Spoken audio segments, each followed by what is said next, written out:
हम पढ़ रहे हैं बेटा हाइड्रोजन का स्पेक्ट्रम सीरीज, जिसमें हमने क्या किया, एक कंटेनर में हाइड्रोजन गैस ले लिया वेपर फॉर्म में और इसे हमने हाई इलेक्ट्रिसिटी पास कर दिया। क्या पास करवाया? हाई इलेक्ट्रिसिटी हमने पास करवा दिया। जैसे हम इसे इलेक्ट्रिसिटी पास करवाएंगे हाइड्रोजन मॉलिक्यूल्स एक्साइटेड स्टेट में चले जाएंगे, मतलब इसके इलेक्ट्रॉन जो होंगे वो अपने नेचुरल ऑर्बिट को छोड़कर जंप कर जाएंगे हायर ऑर्बिट में। लेकिन हमें पता है कि कोई भी बॉडी पार्टिकल हमेशा हायर एनर्जी लेवल पे नहीं रह सकता, वो बहुत कम समय के लिए रहेगा, फिर सेम टाइम जंप कर जाएगा अपने ग्राउंड स्टेट में। जब वो जंप करेगा ना तो वो एनर्जी को रिलीज करेगा। एक चीज याद रखोगे, जब इलेक्ट्रॉन लोअर ऑर्बिट से हायर में जाता है ना तो वो एनर्जी गेन करके ही जाता है, और जब हायर से लोअर में आता है ना तो वो एनर्जी को रिलीज करता है। जैसे मान लो स्नेहासिस है, मान लो इसको मैं ऊपर फेंक दिया सीलिंग पे, तो ये एनर्जी को गेन करेगा, लेकिन जब मान लो ये सीलिंग से नीचे कूदेगा ना तो ये एनर्जी को रिलीज करेगा। ठीक वैसा ही होता है इलेक्ट्रॉन के साथ। तो वो एनर्जी होगा कितना, ध्यान से समझोगे। मान लो ये फर्स्ट ऑर्बिट में मान लो एनर्जी है E1 और मान लो सेकेंड ऑर्बिट में मान लो एनर्जी है E2, तो कितना एनर्जी रिलीज करेगा बेटा? वो एनर्जी होता है E2 माइनस E1। ये फॉर्मूला आगे चल के न्यूमेरिकल में काम आने वाला है। ये एनर्जी जो होता है ना वो फोटोन के रूप में रिलीज होता है, एग्जैक्टली उतना ही होता है जितना सेकेंड ऑर्बिट का एनर्जी है माइनस फर्स्ट ऑर्बिट का एनर्जी। जैसे कि एग्जांपल देता हूं, मान लो फर्स्ट ऑर्बिट का एनर्जी है मान लो 10 जूल, मान लो, ऐसे होता नहीं है, हाइड्रोजन के लिए माइनस 13.6 इलेक्ट्रॉन वोल्ट होता है, आज दिन में हम लोग कैलकुलेट किया था। मान लो फिर भी फर्स्ट ऑर्बिट का 10 जूल है, सेकेंड ऑर्बिट का 12 जूल है, तो कूदेगा यहां से यहां आएगा, तो 12 माइनस 10 2, मतलब जो फोटोन निकलेगा उसका एनर्जी रहेगा 2 जूल, जो किसके बराबर होगा? 12 माइनस 10। समझ में आया? तो अब इस फोटोन के सामने ये क्या निकल रहा है, इससे फोटोन निकल रहा है। इस फोटोन के सामने अगर तुम एक प्रिज्म रख दो, क्या रख दो? एक ग्लास अगर प्रिज्म रख दो बेटा, तो हमें पता है कि प्रिज्म क्या करता है, इलेक्ट्रोमैग्नेटिक वेव को डिस्पर्स कर देता है। हमें पता है डिस्पर्सन ऑफ लाइट, है ना, splitting of electromagnetic wave in its constituent part. हमेशा कलर मत बोल देना, क्योंकि देखते तो केवल विजिबल रेंज को है, जो विजिबल लाइट होता है विबजाइर, इससे केवल विबजाइर नहीं निकलता, बहुत सारे रेंज निकलते हैं, अल्ट्रावायलेट निकलता है, इंफ्रारेड निकलता है, ठीक है, तो हमेशा कलर मत बोलोगे। तो जब ये प्रिज्म रख देंगे ना तो वो उसको स्प्लिट कर देगा, और तुम्हें मान लो यहाँ पे एक स्क्रीन है, तो तुम्हें स्क्रीन पे कुछ ऐसा लाइन स्पेक्ट्रा नजर आएगा, इसी को हम बोलते हैं हाइड्रोजन स्पेक्ट्रम सीरीज। ठीक है, तो इसके सीरीज में हमें कुछ 5 सीरीज पढ़ना है बेटा। एक लीमन सीरीज, इसको याद ऐसे रखोगे, लाल, ठीक है, बाबू, इसको इंग्लिश में भी लिखना तुम लोग,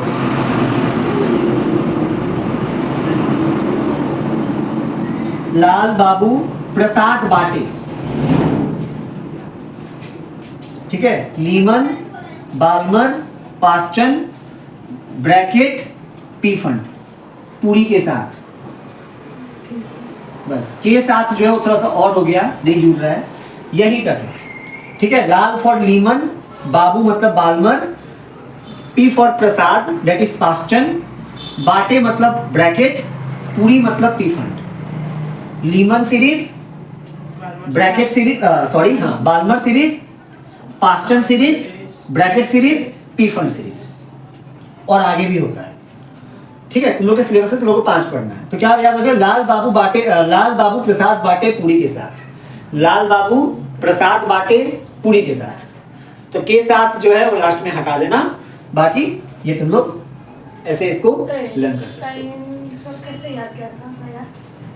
नहीं पता, अरे ठीक है, मिटा दे, इतना में देखो, इतना में कुछ नहीं है, मिटा दे। अब समझ में आ रहा है? अच्छा, कैसे निकालोगे बताओ? एनर्जी का डिफरेंस समझ में आ गया ना? कि और बताना बाकी है, बोलो। अरे फोटोन का एनर्जी निकाल लोगे ना? अरे बोलो, अरे क्यों चुप है, बोलो। मान लो ये थर्ड ऑर्बिट है, चलो ये अनिला बताएगी, तो थर्ड ऑर्बिट का मान लो एनर्जी लेवल है E3। मान लो अनिला कोई इलेक्ट्रॉन है जो थर्ड ऑर्बिट से फर्स्ट ऑर्बिट में आ रहा है, तो कितना एनर्जी का फोटोन रिलीज करेगा? हाँ, E3 माइनस वेरी गुड। कितना एनर्जी फोटोन रिलीज करेगा? तो E3 माइनस E1। बस यही, इसे लोगों को सीरीज अब पढ़ना है। अगर हायर ऑर्बिट से फर्स्ट में, अगर हायर से फर्स्ट में जंप करेगा तो डेट इज रीमन सीरीज, ठीक है। अगर हायर ऑर्बिट से सेकंड में जंप करेगा तो बाल्मर, बता रहा हूं अभी मैं, ठीक है। बेसिक आइडिया समझ में आया। स्पेक्ट्रम क्या है? कुछ नहीं है बेटा, हाइड्रोजन गैस को ले लिया गया वेपर स्टेट में, हाई इलेक्ट्रिसिटी पास करवा दिया गया। हाइड्रोजन के एटम है या मॉलिक्यूल बोलना ज्यादा सही रहता है, तो वो एक्साइटमेंट स्टेट में चले जाएंगे, मतलब इलेक्ट्रॉन एक्साइटेड हो जाएगा, फिर वो अपना ऑर्बिट से जंप करेगा, जंप करके कुछ समय बाद जब वो वापस आएगा तो एनर्जी रिलीज करेगा। बस वही एनर्जी जो रिलीज करेगा वो फोटोन के फॉर्म में बाहर आएगा। जब आगे हम लोग एक प्रिज्म लगा देंगे तो हमें एक स्पेक्ट्रम मिलेगा जिसको हाइड्रोजन लाइन स्पेक्ट्रा कहा जाता है। क्लियर? चलो अब ये मेरे साथ बना ड्राइंग। बीच में ये हाइड्रोजन का न्यूक्लियस, ये पहला ऑर्बिट, ये दूसरा ऑर्बिट,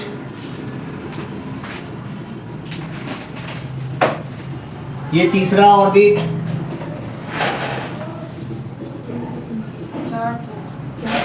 ये चौथा ऑर्बिट। अच्छा है, हाँ चलो थैंक यू, कोई तो मेरा डायग्राम का तारीफ किया। ये पांचवा ऑर्बिट,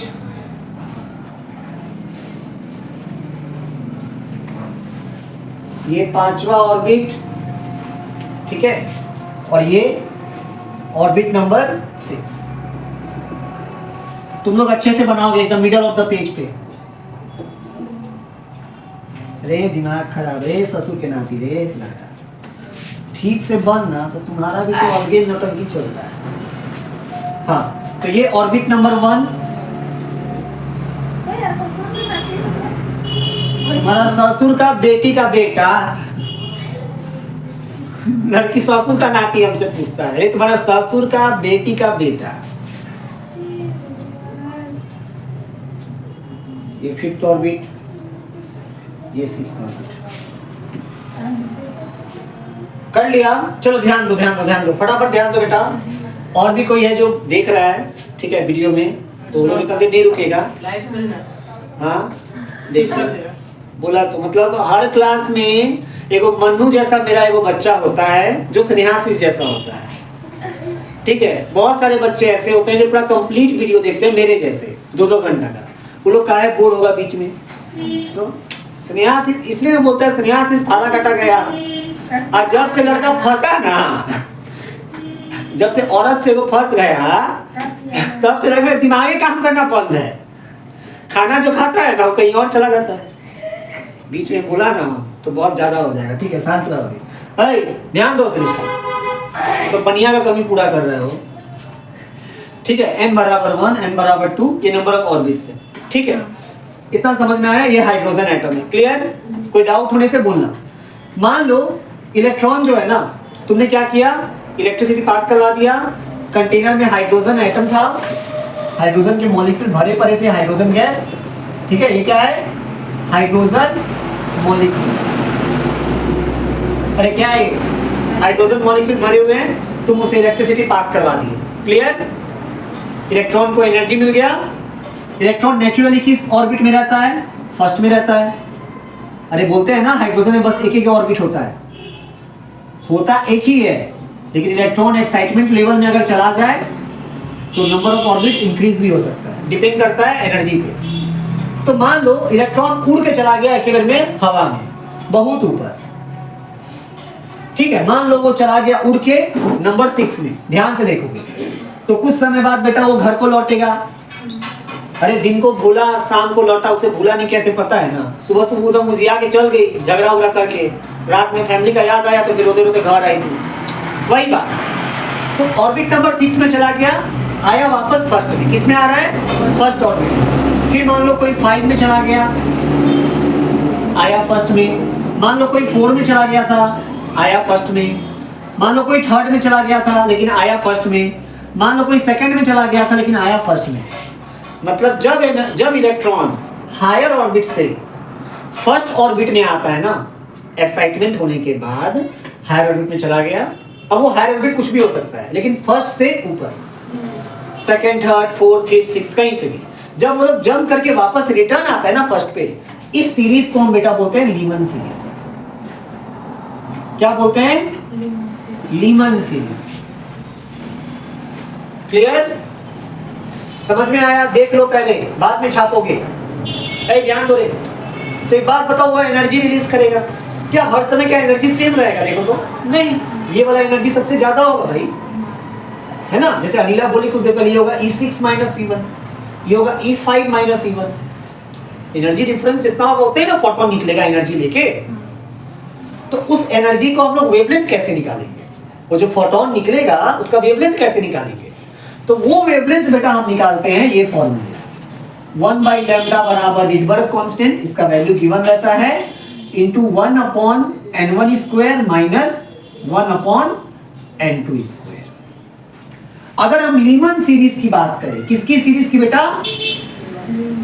अगर हम लीमन सीरीज की बेटा बात करें तो n1 कितना लेना है बोलो? फर्स्ट ऑर्बिट, अरे जंप करके इसमें आएगा, फर्स्ट सीरीज मतलब 1, और n2 कितना लोगे? 1 से ज्यादा ही तो लोगे, 2 नहीं ले सकते क्या? जो 6 लेंगे, 2 से भी आ सकता है 1 पे, 3 से भी 1 पे, मतलब 2, 3, 4 dot dot dot dot dot चलता जाएगा। समझ में आया कुछ? इलेक्ट्रॉन जंप कर रहा है फर्स्ट ऑर्बिट में, तो ये हो गया लीमन सीरीज। कहां से जंप करेगा? सेकंड से भी कर सकता है, थर्ड से भी कर सकता है, फोर्थ से भी कर सकता है। समझ में आ रहा है ना? ठीक है, तो ये हो गया लीमन सीरीज। ये R का वैल्यू गिवन रहता है 1.097 10 टू पावर माइनस 67, ऐसे कुछ तुम्हारा जो भी है गिवन रहेगा। ठीक है, वो पुट करके तुम लोग कैलकुलेट कर लेना। मेन कंसेप्ट है लीमन सीरीज कब अप्लाई करना है? जब इलेक्ट्रॉन हायर ऑर्बिट से फर्स्ट ऑर्बिट में जंप करेगा, तो जो एनर्जी रिलीज करेगा, इलेक्ट्रोमैग्नेटिक वेव रिलीज करेगा, उसका वेवलेंथ कितना होगा वो कैलकुलेट होगा इस फॉर्मूला से।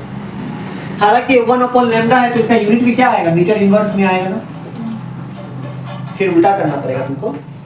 भैया आज तो फिर इसका भी लास्ट सेशन है ना? बिल्कुल। ये समझ में आया लीमन सीरीज? हाँ, समझ में आ गया लीमन सीरीज? ठीक है, इसके बाद देखो, मान लो इलेक्ट्रॉन एक्साइटेड हो गया, लेकिन वो जंप करके सेकंड ऑर्बिट में आ रहा है। ध्यान से सुनना, हाइड्रोजन गैस का मॉलिक्यूल था, तुमने इलेक्ट्रिसिटी दिया, हाई एनर्जी दिया, एक्साइटेड हो गया पूरा हाइड्रोजन मॉलिक्यूल, इलेक्ट्रॉन जंप करके भाग गया। अब वो जो वापस आ रहा है, क्योंकि हमें पता है कोई भी बॉडी, कोई भी पार्टिकल जो भी दुनिया में कभी भी हाई एनर्जी पे नहीं रह सकता है। हम लोग सब हमेशा लोअर एनर्जी पे रहते हैं, हमेशा याद रखोगे, प्रॉपर्टी है, फंडामेंटल प्रॉपर्टी है। हम लोग हमेशा चाहते हैं कि हमारा एनर्जी कम से कम हो। ठीक है, तो वो इलेक्ट्रॉन वापस आएगा, लेकिन मान लो जब वो वापस आ रहा है ना, तो अब वो सेकंड ऑर्बिट में आ रहा है, फर्स्ट में नहीं आ रहा है बेटा। समझ रहे हो ना? मान लो, या तो मैं 6 तो जस्ट एग्जांपल बोल रहा हूँ, ये इन्फिनिटी भी हो सकता है, 6, 7, 8, 9, 10 जो भी, लेकिन वापस किस में आ रहा है? 2 में। तो ऐसे याद रखोगे, अगर वापस फर्स्ट में आ रहा है तो वो लीमन सीरीज, वापस अगर सेकंड में आ रहा है तो वो बाल्मर सीरीज। 6 से सेकंड मत याद रखना, क्योंकि हमारे जगह नहीं था बोर्ड में, कहां से बनाते हैं। ठीक है, तो ये तुम्हारा जो सीरीज होगा बेटा, इसको हम बोलते हैं बाल्मर सीरीज। अब इसको बलमा बलमा बोल बोल के गाना बोल बोल के नहीं याद करना है, बलमा बलमा। फिर हंसती, इधर ध्यान दो। देखो, और एक चीज बताना भूल गया बेटा, लीमन सीरीज में जो फोटोन लीमन सीरीज में जो फोटोन निकलता है ना, जो इलेक्ट्रोमैग्नेटिक वेव जो निकलता है लीमन सीरीज में, उसका जो नेचर होता है याद रखोगे बेटा, वो अल्ट्रा वायलेट होता है। मतलब तुम इसको खुली आंखों से नहीं देख सकते। तो अगर ऐसा आएगा, मान लो ultraviolet magnetic electromagnetic wave किस सीरीज में इमिट होता है, तो बेटा लीमन सीरीज। ठीक है, सेकंड नंबर जो हम लोग पढ़ रहे हैं अभी, कौन सा? Balmer series. कौन सा बेटा? Balmer series. बाल्मर सीरीज में अनिला बोलेगी N1 कितना रखेंगे?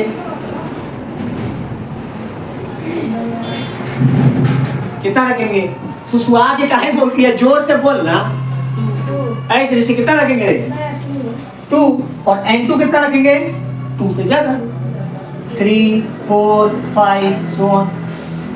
बाल्मर सीरीज में जो इलेक्ट्रोमैग्नेटिक वेव निकलता है ना बेटा, उसको हम देख सकते हैं, मतलब वहां पे तुम्हें कलर नजर आएगा स्पेक्ट्रम में। ठीक है, वो जो लाइट होता है बेटा, वो होता है विजिबल लाइट का रेंज। इसका होता है विजुअल लाइट। हाँ बराती जा रहा है, मेरा आवाज आ रहा है, देखो बाहर अभी तो नहीं यार वो बजाता रहता है। इतना समझ में आ गया? हाँ। अब देख लो तीसरा, देखो ध्यान दो।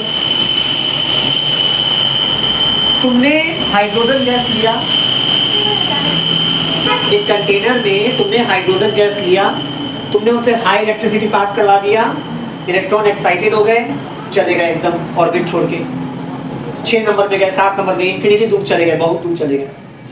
मान लो अगर वो रिटर्निंग जब आ रहे हैं ना, तो मान लो बेटा वो थर्ड ऑर्बिट में आ रहे हैं। अरे किस में आ रहे हैं बोलो? किस में आ रहे हैं? Third orbit. तो इसका नाम दिया गया बेटा पास्टन सीरीज। क्या नाम देंगे रे इसको? परोठा सीरीज नहीं, पास्टन सीरीज। देखा हम लोग बचपन डायलॉग मारता था, मोटू सेठ गाड़ी का नंबर 80 है। जो भी मोटा होता है अगर दिमाग ये चलेगा, पी से पास्टन नहीं, पी से पूरी पराठा, दिमाग खराब।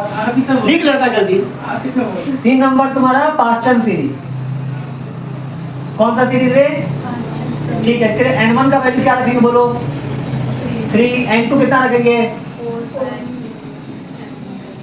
क्वेश्चन सॉल्व करवाऊंगा अभी इसका, ठीक है। इस पे तुम लोग का 3 नंबर पक्का आने वाला है। इस पे न्यूमेरिकल क्या आएगा हम बता देंगे अभी, ठीक है। ये याद रखोगे बेटा, इजी है ना, याद करना भी आसान है, ठीक है। हाँ इसका रेंज लिखना बेटा, इंफ्रारेड निकलता है इससे भी। इंफ्रारेड जिसको हीट वेव भी कहा जाता है, मतलब पास्टन सीरीज में जो इलेक्ट्रोमैग्नेटिक वेव निकलता है ना, वो इंफ्रारेड वेव होता है, ठीक है। इतना क्लियर हो गया बेटा। बढ़े आगे 4 नंबर। 4 नंबर क्या करें? अरे क्या था ये? Brackett series.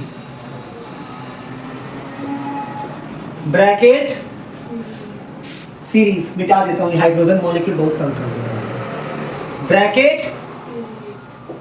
सीरीज, ठीक है। तुम लोगों को पता चल ही गया होगा। अब कहाँ इलेक्ट्रॉन जंप करके आएगा वापस? फोर्थ में। Very good. मतलब 1 2 3 4 बाबा जी का कर प्रचार, ऐसे ही वाला कायम सिरे, ये बिहार का डायलॉग है, ठीक है। तो ये कौन सा सीरीज? Brackett series. मतलब इलेक्ट्रॉन एक्साइटेड लेवल में जाके फिर वापस से किस ऑर्बिट में आया? ऑर्बिट नंबर 4, ठीक है। तो ये ब्रैकेट सीरीज। n1 कितना रखोगे? 4। n2 कितना रखोगे? 5 6 7 dot dot dot dot. Exam में दिया रहता है 5 से आ रहा है कि 6 से आ रहा है, तो n2 की जगह वो पुट करना है, n1 की जगह 5, n1 की जगह 4, 8 पुट कर देना, ठीक है। तुम लोग को बस ये याद रखना है कि कौन सा सीरीज में n1 क्या रखा आता है, बाकी n2 गिवन रहता है, ठीक है।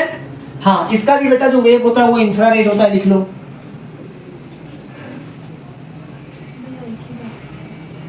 ठीक है। Now but not the last, बस 5 ही है, ठीक है। इसके बाद है बेटा पी फंड सीरीज। पता चली क्या होगा? n1 कितना रखेंगे रे?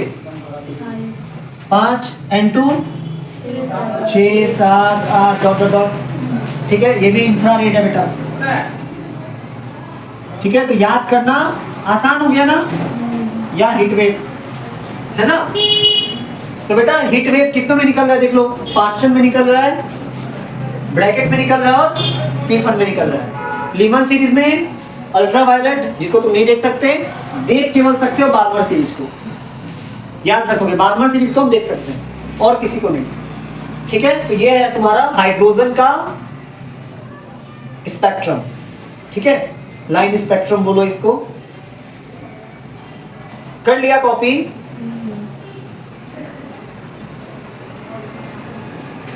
आप रुक जाइए, अभी हमने कॉपी करी।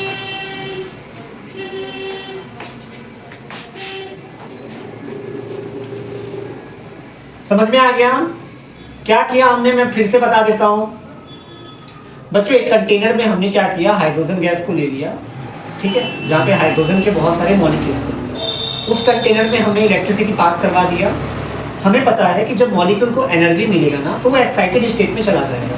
मतलब जो इलेक्ट्रॉन होगा वो अपने ऑर्बिट को छोड़ के एक्साइटेड स्टेट में चला जाएगा। हो सकता है वो फर्स्ट ऑर्बिट से सेकंड में चला जाए, या थर्ड ऑर्बिट में चला जाए, या फोर्थ ऑर्बिट में चला जाए, या फिफ्थ में चला जाए, ठीक है।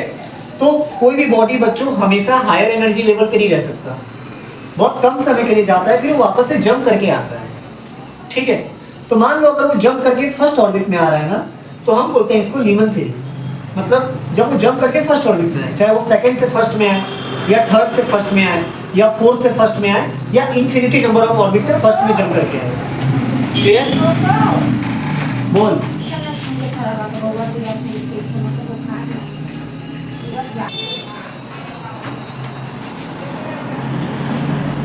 तो बच्चों अब हम देखेंगे बाल्मर सीरीज। बाल्मर सीरीज में क्या है बच्चों, ये हाइड्रोजन एटम, ठीक है, जैसे ही हाइड्रोजन मॉलिक्यूल्स को एनर्जी मिला, इलेक्ट्रॉन्स एक्साइटेड स्टेट में चले गए, अपने फर्स्ट ऑर्बिट से जंप करके वो ऑर्बिट नंबर 2, ऑर्बिट नंबर 3 या उससे भी आगे मान लो वो चले गए। लेकिन जब वो वापस आके जब सेकंड ऑर्बिट में जंप करेंगे ना, तो हमें पता है वो फोटोन रिलीज करेंगे, इलेक्ट्रोमैग्नेटिक वेव रिलीज करेंगे वो, ठीक है, जिसके सामने अगर हम प्रिज्म को रख देते हैं तो हमें एक स्पेक्ट्रम मिलता है जिसको हाइड्रोजन लाइन स्पेक्ट्रा कहा जाता है। तो बच्चों मान लो अगर इलेक्ट्रॉन जो है ना वो जंप करके सेकंड ऑर्बिट में आ रहा है, चाहे थर्ड ऑर्बिट से आए, फोर्थ ऑर्बिट से आए, फिफ्थ से आए या इन्फिनिटी नंबर ऑफ ऑर्बिट से अगर वो सेकंड ऑर्बिट पे आए, तो ऐसे रेंज ऑफ इलेक्ट्रोमैग्नेटिक वेव को ना बाल्मर सीरीज का नाम दिया गया है। ये सब साइंटिस्ट के नाम पे इसको रखे गए। ऑन दी अदर हैंड मान लो इलेक्ट्रॉन एक्साइटमेंट लेवल पे गया, ये हाइड्रोजन गैस, तुमने इसको इलेक्ट्रिसिटी दिया, जैसे ही इलेक्ट्रॉन के पास ज्यादा एनर्जी हो गया वो अपने ऑर्बिट को छोड़ के भाग गया। मान लो अगर वो हायर ऑर्बिट से अगर ऑर्बिट नंबर 3 में वापस जंप करके आता है ना, तो हमें जो फोटोन का जो हमें रेंज मिलेगा, जो इलेक्ट्रोमैग्नेटिक वेव का जो हमें रेंज मिलेगा, इसको हम पास्टन सीरीज में पढ़ते हैं। सिमिलरली तुम्हारा ये हो गया बेटा ब्रैकेट सीरीज, जहाँ पे इलेक्ट्रॉन जो होगा वो हायर ऑर्बिट से ऑर्बिट नंबर 4 में जंप करके आएगा, ठीक है, और ये वेवलेंथ को हम कैलकुलेट करते हैं इस फॉर्मूले से, that is 1/λ equal to Rydberg constant into 1/n1 square minus 1/n2 square. ठीक है, सो आई होप आपको ये वीडियो अच्छे समझ में आ गया होगा। मिलते हैं अगले वीडियो में, तब तक के लिए खुश रहे, अपना ख्याल रखें, गुड बाय।